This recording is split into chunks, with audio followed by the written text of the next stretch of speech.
You are here for a purpose. My darling, your heart has a purpose for feeling this odd pull, this silent need that you can't quite put your finger on. You did not get here by chance. Even as you read these words, what you are going to receive is an invitation, not just information. Now, in the silence of this holy hour, I whisper to the depths of your soul, as I have been waiting for the proper opportunity to do so.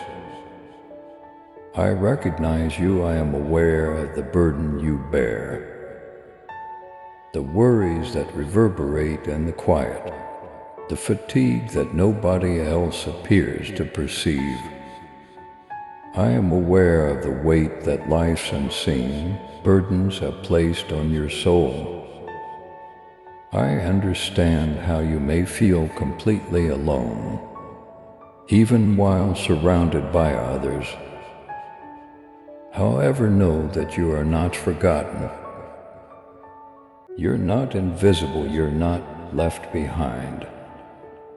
The quiet that surrounds you has been a veil, rather than a barricade. I pull it back now. This is a sacred time. The world flies by noisy and preoccupied. However, I call you to silence, not to punish you with silence, but to get you ready for contact. In my children's hearts, today symbolizes something that will never fade. The crucifixion, the moment when my son surrendered his breath, and the remembering of sacrifice.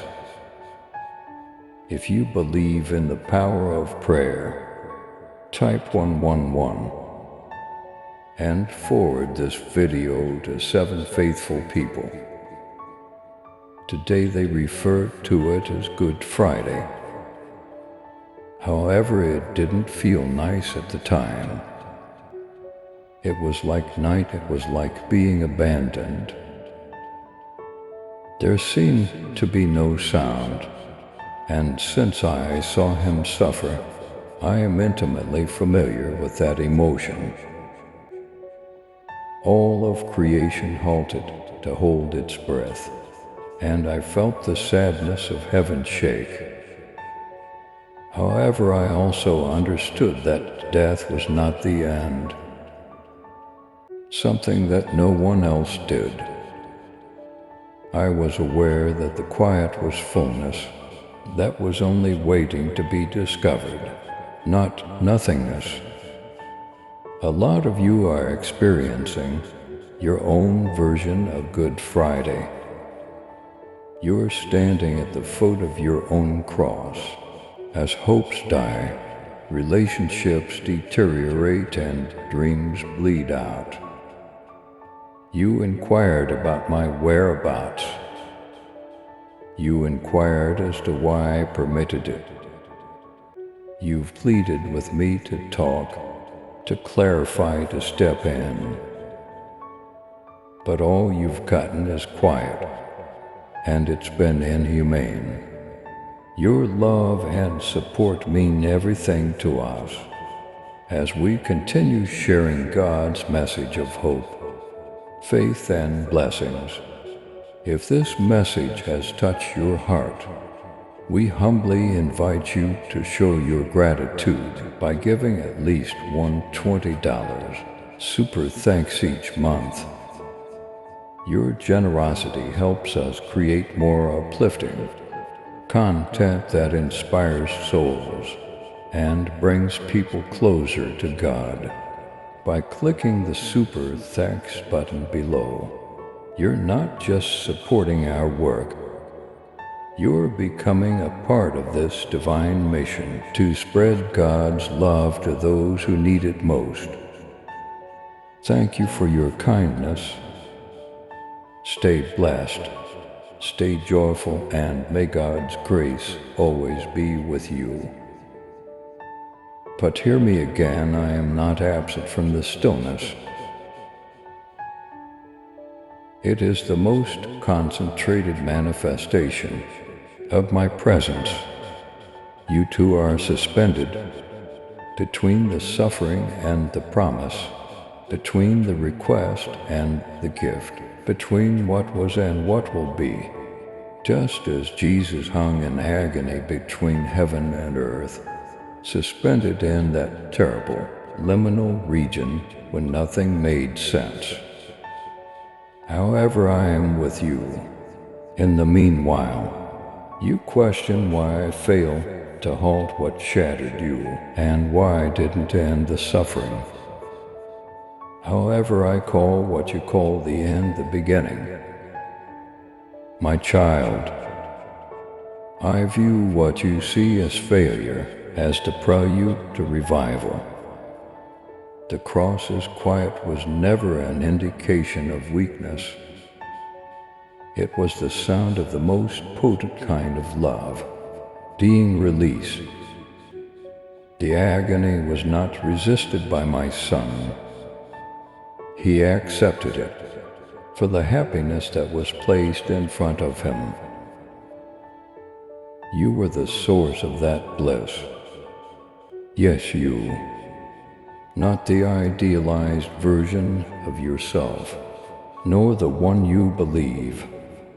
You must change in order for me to embrace you.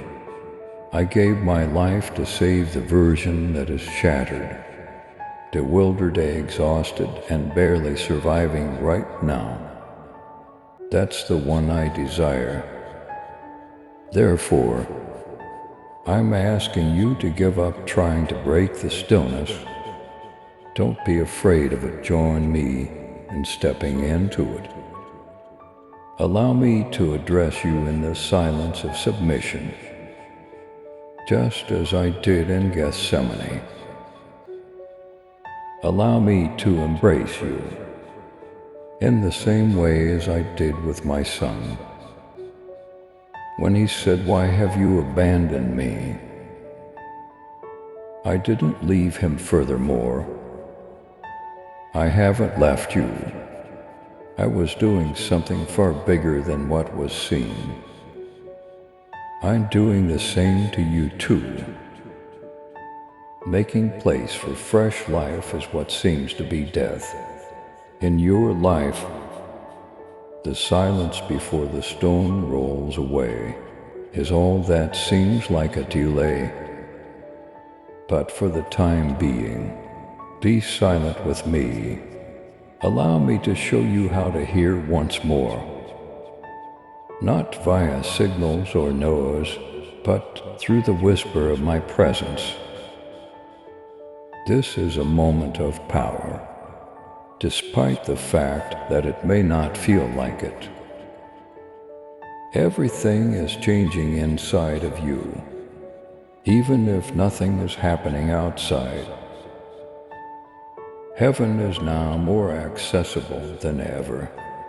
I crafted a tale with my son that started in sorrow, but finished in glory, and you are standing in the midst of that same story. And you will see what I have been doing in the silence. If you have faith in me and wait a little while longer, your name is being called by the quiet of the cross, which still speaks. I understand the internal conflict you have. My kid, I am aware of the quiet questions you mutter to yourself at night when no one else is present, even if you have never spoken them out loud. I can see how you question if you failed me, whether your suffering, frailty, and distress have somehow rendered you undeserving of my love. But let me say it clearly, so that your spirit won't be confused. I still haven't altered my opinion about you. Not when you were unsure, not when you were at sea. Not when you weren't praying, not when you lost it. My affection was always unconditional, never based on performance. Never be dependent on your ability to do things correctly. Type Amen if you are ready to receive God's blessings. Today, before you even breathed, I loved you. And long after you are gone, I shall still adore you. I'm not afraid of anything that's concealed inside you. Even though I am aware of your past routines and hesitancies, I still approach you. You were purposely made by me. I gave you treasures that cannot be taken away by a season of brokenness. I used my own breath to mold your soul, and I sense destiny when I look at you, not disappointment. I see the beginnings of a vessel. You believe you're lagging behind. You believe that too much time has passed. But I'm not as good at measuring as you are. What you deem squandered, I don't waste. Your quiet has been holy to me, and I recycle all that you have given up. It was never intended for you to solve all of this on your own. The burden of being worthy in my sight was never intended for you. I put my image in you, so you already are. Because I spent the most money on you. Since I ripped the curtain, nothing could separate us ever again. What has already been given to you doesn't need to be earned. All you need to do is accept. That's why I'm here now, to offer you more of me. Not to ask for more. To be clear, you are not ineligible. You've not gone too far. None of anything speaks for me. Not even the memories that haunt you, the thoughts that haunt you, or the guilt that holds on to your identity. I don't make accusations. I'm not ashamed. The tired and weak are not rejected by me. I fix them, I put them back together. I take what is broken and wounded, and shine my splendor over it. So go out of hiding, don't become smaller. Quit acting like everything is okay. I want the true you, the worn out, wounded you.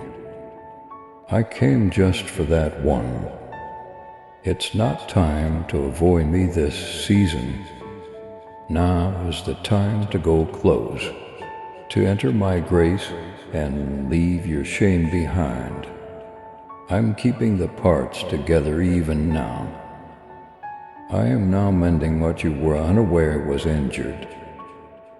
I'm reclaiming your identity, your tale and your sense of all right now. Your moment hasn't passed you by. My strategy has not been damaged by you. Despite all that has transpired, my aim remains supreme. I won't push my way in. However, I am kind. I wrap, I hold off. I extend an invitation. I'm urging you once again to believe in me. Not only to believe in me. Pay attention to what I say about you. Have faith in what I have put within of you. Remember that I'm continuously creating beauty out of ashes, even during your darkest moments. Return to me with all of your heart. I'm not upset, I'm not aloof. I've been here the whole time, waiting for your consent to cure you, rather than for your perfection. This season you are more than just getting by in it. You are being recreated. You're not becoming less of yourself. What was never a part of you in the first place is being shed. Type 666. If you believe God is working in your life right now, the false expectations, pressure, and falsehoods are dissolving in the quiet. The best aspect of you, the one I always saw, even when you couldn't, remains. You are my darling, my selection, my pleasure, and what I have spoken throughout your life cannot be undone by any voice. Breathe then. Release the pressure, stop trying. Come sit with me as a friend, a son or a daughter, not as a servant. This is where you belong, you've always done so. I'm inviting you to get up now, using my power rather than yours. Allow me to show you how to live once again. Not just function, not only be there, but really live unshaken, free and entire. I know you've often questioned why I let some events to occur.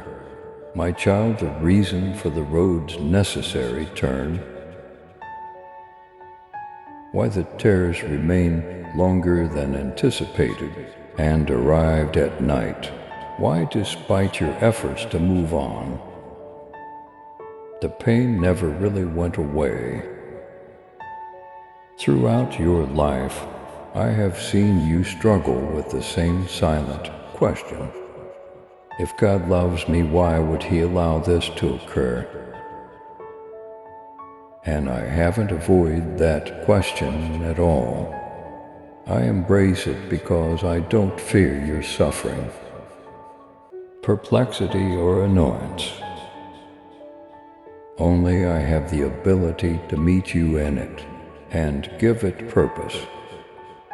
I never intended to cause pain. Through the disintegration of trust, it came into the world, however.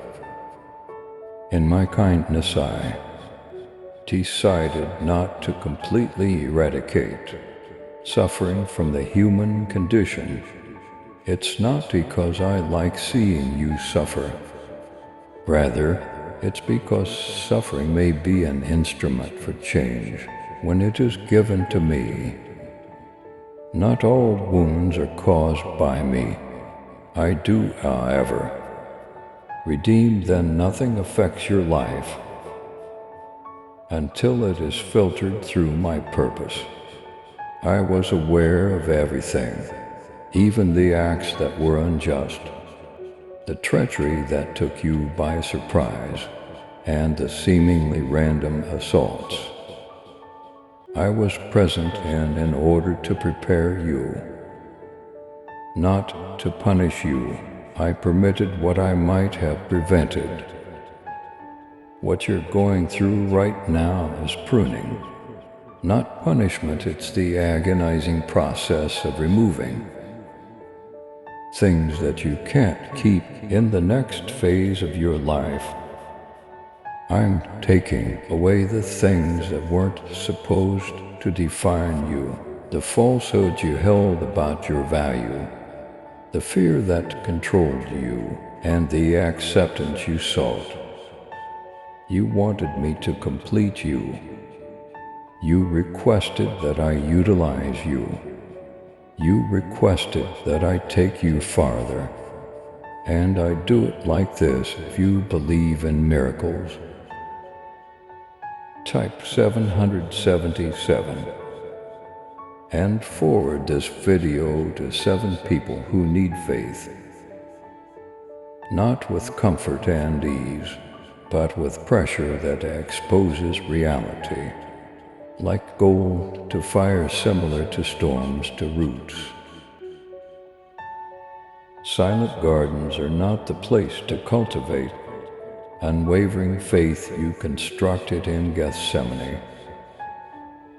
When the soul pleads not my will, but yours, and perspires, the suffering you've endured is evidence that I'm creating something enduring inside of you, not that I've abandoned you.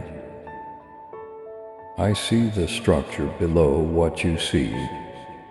I can see how each loss softened you, how each delay taught you to rely on my presence rather than your own comprehension. I can see how each unanswered prayer brought you nearer to my whisper. I am aware that it doesn't feel lovely just now, but beauty is seldom free. That was shown by the cross. It seemed from the outside to be lost. However, I saw it as the gateway to resurrection, and this is the same today. Please subscribe to support our channel and turn on bell notification